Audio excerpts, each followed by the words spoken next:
नमस्कार, मेरा नाम मुग्धा प्रधान है। मैं एक फंक्शनल न्यूट्रिशनिस्ट हूँ और iThrive की सीईओ एंड फाउंडर हूँ। आज हम बात करने वाले हैं पार्किंसंस डिजीज़ के बारे में। ये जनरली बुढ़ापे की डिजीज़ मानी जाती है, बट ये एक डिजीज़ है जो प्रोग्रेसिवली मतलब ओवर टाइम बढ़ते जाती है। और ये कौन से ऑर्गन सिस्टम को अफेक्ट करती है? हमारा जो नर्वस सिस्टम रहता है, मतलब हमारे जो नर्व्स रहते हैं ना बॉडी के अंदर, उसको अफेक्ट करता है। और नॉट ओनली उसको, बट उससे जो भी बॉडी के पार्ट्स कंट्रोल होते हैं, मतलब अपने सारे ऑर्गन्स, मसल्स, सारी चीज़ों को वो अफेक्ट करता है। और पार्किंसंस का ऐसे है ना कि इसके सिम्टम्स बहुत स्लोली स्टार्ट होते हैं, लोगों को पता भी नहीं होता है कि ये प्रोग्रेशन ऑफ पार्किंसंस है। तो पहले पहले क्या दिखेगा, बस कि ऐसे हाथ काँप रहे हैं या फिर उंगली काँप रही है, थोड़ा सा काँप रहा है हाथ, कुछ ग्लास उठाने जा रहे हो, कुछ करने जा रहे हो तो ऐसे हाथ हिल रहे हैं, उतना ही होगा।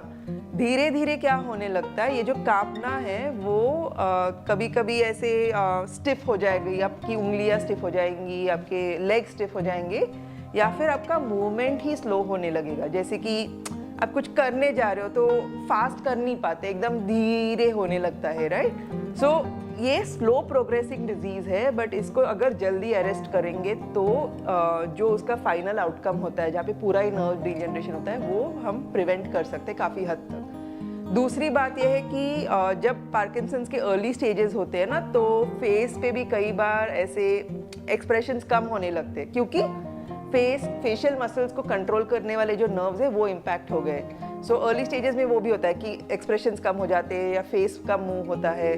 दूसरा है कि आप जब चलते हो, नॉर्मली हम चलते हैं तो हमारे हाथ आगे पीछे हिलते हैं, राइट, बट चलते वक्त आपके हाथ उतने स्विंग नहीं होंगे, या फिर आपका स्पीड जो है, मतलब आप जब बात कर रहे हो वो या तो बहुत स्लो हो जाएगा, एकदम धीरे धीरे होने लगेगा, या फिर जो क्लैरिटी, मतलब जो हम स्पष्टता से बात करते हैं ना, वो ना होके ऐसे मुंह के मुंह में ही ऐसे बात होने लगेगी।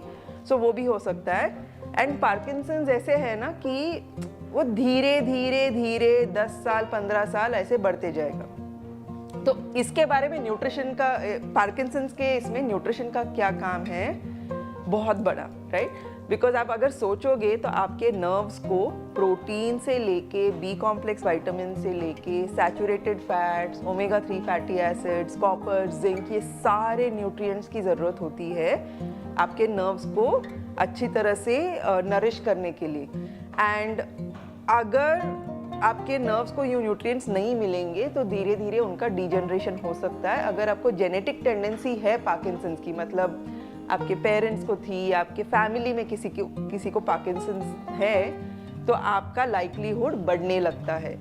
अभी दूसरी बात ये है कि काफ़ी लोग ये जानते नहीं हैं कि डोपामीन नाम का एक न्यूरोट्रांसमीटर होता है जो अपने नर्व फंक्शन के लिए बहुत ही महत्वपूर्ण रहता है। जिन लोगों में डोपामीन कम होने लगता है उनको भी पार्किंसंस जैसे सिम्टम्स हो सकते हैं। इनफैक्ट क्या नोटिस किया है, almost every Parkinson's patient has low dopamine levels. Okay, so medical fraternity में तो कहा जाता है पार्किंसंस एक बार प्रोग्रेस होने लगा तो there is no cure, right. But actual में अगर हम करेक्ट वाले टेस्ट करेंगे, राइट, अगर हम देख पाएंगे कि न्यूट्रिशन डेफिशिएंसीज हो रहे हैं क्या, अगर हम न्यूरोट्रांसमीटर्स के टेस्ट कर पाएंगे, राइट, जो है हमारे पास iThrive के पास, अगर आप चेक कर पाएंगे कि आपके डोपामीन लेवल्स करेक्ट है कि नहीं, तो आप एक्चुअली प्रेडिक्ट कर पाओगे कि इसका लाइक्लीहुड क्या है कि आपका नर्व फंक्शन भी कम हो सकता है। एंड ये सिर्फ टेस्टिंग की बात नहीं है, अगर सच्ची में लाइक डोपामीन जो है ना न्यूरोट्रांसमीटर, काफ़ी लोग सोचते हैं वो सिर्फ फोकस और मोटिवेशन के लिए चाहिए होता है। डोपामीन बॉडी में बहुत जगह चाहिए होता है, इंक्लूडिंग नर्व फंक्शन। सो अगर डोपामीन कम है ऐसे टेस्ट से पता चलेगा तो क्या, तो will you be stuck with low dopamine levels? नहीं। इंडिया में ही नेचुरल हर्ब्स है जिनसे आपका डोपामीन लेवल एक्चुअली इंक्रीज हो सकता है, एंड वो करेक्टिव मेजर है। ओके, सो आप डोपामीन डेफिशिएंसी को फिक्स करेंगे तो आपका नर्वस सिस्टम का डिग्रेडेशन स्टॉल हो सकता है, कम हो सकता है। और जेनेटिकली भी अगर आपके कोड, लाइक जीन कोड में पार्किंसंस है, आपको वो डिजीज होने की ज़रूरत नहीं है। सो nutrition, knowing the root cause and finding the right solution से आप एक्चुअली पार्किंसंस को प्रिवेंट कर सकते हो अगर अर्ली डायग्नोसिस हुआ, या फिर इवन स्टॉल कर सकते हो।